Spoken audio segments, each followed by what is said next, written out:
Hey there. This is Jim, the father for Fantasy for the Ages, coming to you with another Book Blast Tiny Talk episode today. Coming to you from a different location than usual. No green screen behind me. I'm traveling for work this week, but still keeping the content coming out for you. If you enjoy what you hear today, be sure to like this episode down below. Look around at the other things that are on our channel, and if you haven't already, subscribe. We love to see those subscriber numbers go up. It's just a warm fuzzy for Zach and I every time one of you do it. And we're going to keep bringing stuff out to you as quickly as we can, always trying to give you some quality to think about. Today's quality is all about another Stephen King novel I've recently read as I'm working my way through the books I missed over the years. And this one, Dark Man. Not Dark Man, that's a really interesting 90s movie. Or 80s? I think it was 90s. Liam Neeson, like you've never seen him. But this one, we're talking about Rose Madder. Wow. Rose Madder is a fascinating story of a woman who is in a abusive marriage, has been stuck in it for years, terrified of her husband.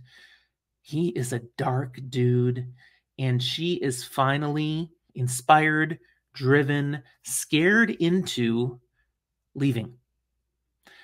King does an amazing job of writing this story and putting you in the perspective of this woman, seeing it psychologically through her eyes, the struggle, the terror, the fear, but also the bravery, the willingness to take the risk and get out of something that she shouldn't have been in. And she knows it.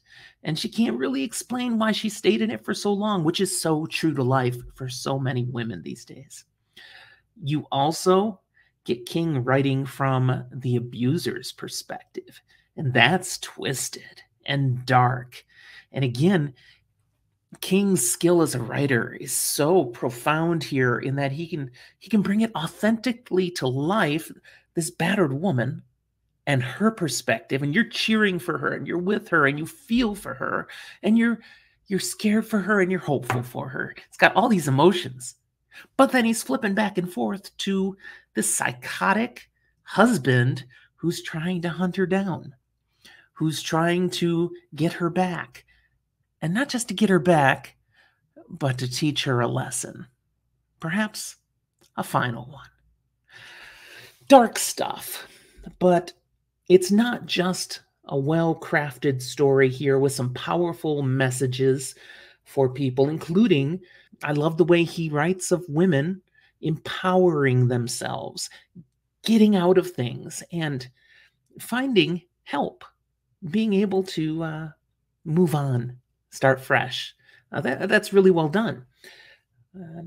And not, no Pollyanna easy stuff. I mean, this is hard, and he shows it that way, but he also shows how it can be possible. But he also throws in a supernatural element, and he weaves it into the story very smoothly, kind of slyly. You don't almost even see it happening at first, and then it grows, and it grows, and then it gets huge. And in the end, yeah, this is a story that would not have happened in real life. Or could it? Just like some of the best Stephen King stuff. It's set in what could be our real world, and yet what happens is clearly then supernatural. Impossible, right? Unless it's not. And you almost are left wondering, does Rose, our heroine, come out okay in the end? Or does it all go bad? Well, that's something you're going to have to read the book to find out, because this is spoiler light. Told you some basic elements, what makes this story great, and what I thought of it. It was great, but I'm not going to ruin it for you. I recommend it. Again, if you've had personal experience with an abusive relationship, this might be too triggering, so have caution there, but it's a worthy tale. Good job, Stephen King. I'm going to keep reading your books.